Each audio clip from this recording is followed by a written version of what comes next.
venu sur un besoin personnel.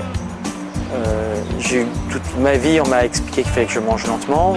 Au début, j'y ai pas pris attention.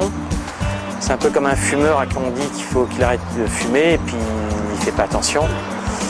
Et un jour, il y a eu deux phénomènes. Il y a eu mon épouse qui m'a vraiment poussé sur ce sujet. Et puis un jour, je suis aussi allé aux urgences avec un reflux gastrique sévère. J'ai cru que j'avais une crise cardiaque. On m'a juste suggéré de manger lentement et de ne pas manger épicé. Donc là, je me suis dit qu'il fallait que je fasse quelque chose. Et j'ai essayé de manger lentement et simplement, j'ai pas réussi. J'ai pas réussi. Pourquoi? Parce qu'au bout de généralement 1 minute, je me concentre et je me mets juste à penser à autre chose et je reprends mes réflexes. Et c'est pour ça qu'un jour, en me retrouvant avec l'assiette vide et la fourchette dans la main, je me suis dit peut-être que je peux faire ça avec la fourchette en la rendant intelligente.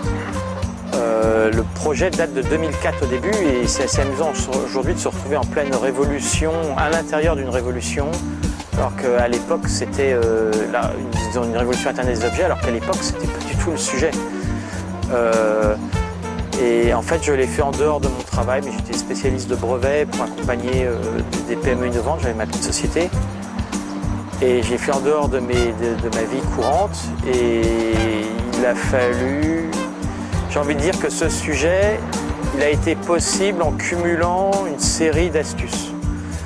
Il en faut 4 ou 5, il faut comprendre qu'il faut mettre ça dans une fourchette, il faut trouver la détection, il faut trouver certaines ruses de design pour la fourchette pour que ça fonctionne. Et dernièrement, il a fallu trouver un partenaire qui a su aussi trouver le bon angle de communication de lancement et au bon endroit aux États-Unis. Et voilà, donc on en est là maintenant avec un marché prometteur et il faut bien l'adresser en structurant l'entreprise. Là, on a travaillé sur mettre en place des relations distributeurs aux USA. Donc on a des très bons indicateurs, on a même des commandes pour débuter.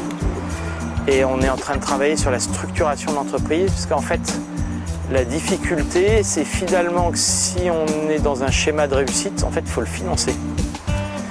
Donc, on doit progresser sur réaliser une industrie de très bon niveau. J'ai envie de dire renforcer le produit qui était sous une étape pas de prototype, mais de démonstrateur avancé. 3e génération, mais là il est vraiment éprouvé dans des conditions de grande série. Donc là il faut le pousser, on ne veut pas de retour, on veut que les consommateurs soient satisfaits. Donc là le diable est dans les détails, on travaille sur ces points. Et il faut se mettre en chemin pour... c'est bien beau d'avoir des plans commerciaux, mais il faut pouvoir suivre ces plans commerciaux.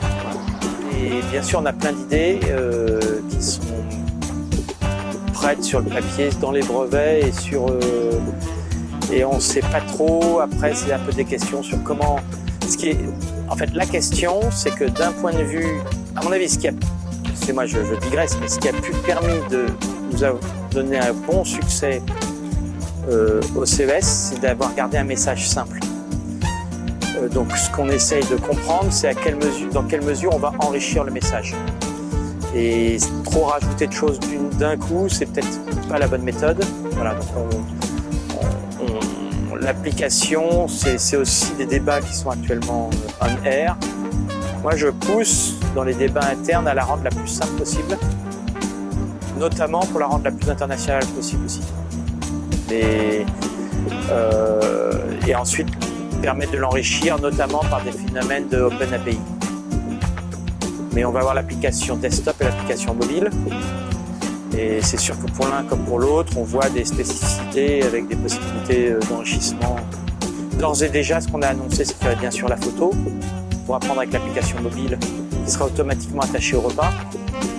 Et ce qui est, à mon avis, puissant dans ce projet, c'est que la fourchette est au cœur du repas, donc naturellement, devrait converger sur la fourchette et sur l'application de la fourchette les données, on va dire, d'autres devices pour offrir un tableau de bord le plus complet possible et le plus étoffé possible en progressant aux professionnels de santé.